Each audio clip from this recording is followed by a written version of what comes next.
તાપી જિલ્લાના વાલોડ ખાતે લગ્નમાં નાચવા બાબતે બે પક્ષો વચ્ચે મારામારી થઈ, જે બાદ સમગ્ર મામલો પોલીસ મથકે પહોંચ્યો હતો. પરંતુ બાદમાં મોડી રાતે વાલોડના વાડી ફળિયાના મહિલાઓ મોટી સંખ્યામાં પોલીસ મથકે પહોંચી હતી અને હોબાળો કર્યો હતો. ત્યારે શું છે આખો મામલો, જુઓ તાપી સ્વરાજ્યના રિપોર્ટમાં. તાપી જિલ્લાના વાલોડના સમાચારી ફળિયાના કેટલાક યુવકો વાલોડના વાડી ફળિયામાં તારીખ 9/5/2025ના રોજ રાત્રિના લગ્ન પ્રસંગમાં નાચવા ગયા હતા અને નાચવા બાબતે વાડી ફળિયાના યુવકો સાથે બોલાચાલી થઈ હતી, જે બાબતને લઈને તારીખ 10/5/2025ના રોજ વાડી ફળિયામાં આવેલ મોહનભાઈની દુકાન પાસે આ બંને પક્ષો વચ્ચે બોલાચાલી થઈ હતી અને બાદમાં હોકી સ્ટીક તથા લાકડાના સપાટા વડે બંને પક્ષો વચ્ચે મારામારી થઈ હતી.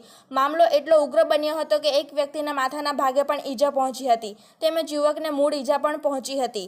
વધુમાં બંને પક્ષોએ એકબીજાને જાનથી મારી નાખવાની પણ ધમકીઓ આપી હતી, જે બાદ આ સમગ્ર મામલો પોલીસ મથકે પહોંચ્યો હતો અને બંને પક્ષોએ સામસામે પોલીસ ફરિયાદ નોંધાવી હતી, જેમાં વાડી ફળિયાના મયંક ગિરીશભાઈ હળપતિએ 8 વ્યક્તિઓ વિરુદ્ધ પોલીસ ફરિયાદ નોંધાવી હતી, જેમાં કાયદાના સંઘર્ષમાં આવતો કિશોર પણ સામેલ છે અને સમાચારી ફળિયાના ધનસુખભાઈ ભરતભાઈ રાઠોડે 9 વ્યક્તિઓ વિરુદ્ધ પોલીસ ફરિયાદ નોંધાવી હતી. વાલોડ પોલીસે બંને પક્ષોની ફરિયાદ નોંધી આગળની તપાસ શરૂ કરી છે. જો કે મોડી રાતે 10 વાગ્યાના અરસામાં વાડી ફળિયાના લોકો મોટી સંખ્યામાં વાલોડ પોલીસ મથકે પહોંચ્યા હતા અને હોબાળો કર્યો હતો, જેમાં વાડી ફળિયાના લોકોએ ફરિયાદમાં કેટલાક આરોપીઓના નામ ઉમેરવા બાબતે હોબાળો કર્યો હતો. જો કે અહીં કોઈક દ્વારા ગેરમાર્ગે દોરવામાં આવેલ હોવાથી મોડી રાતે આ હોબાળો થયો હોવાનું પણ પંથકમાં ચર્ચાઈ રહ્યું છે. જો કે આ ચર્ચામાં હકીકત અને તથ્ય કેટલું તે તો પ્રશ્ન જ રહ્યો, પરંતુ વાલોડ પોલીસે આ ટોળાને સમજાવતા સમગ્ર મામલો થાળે પડ્યો હતો.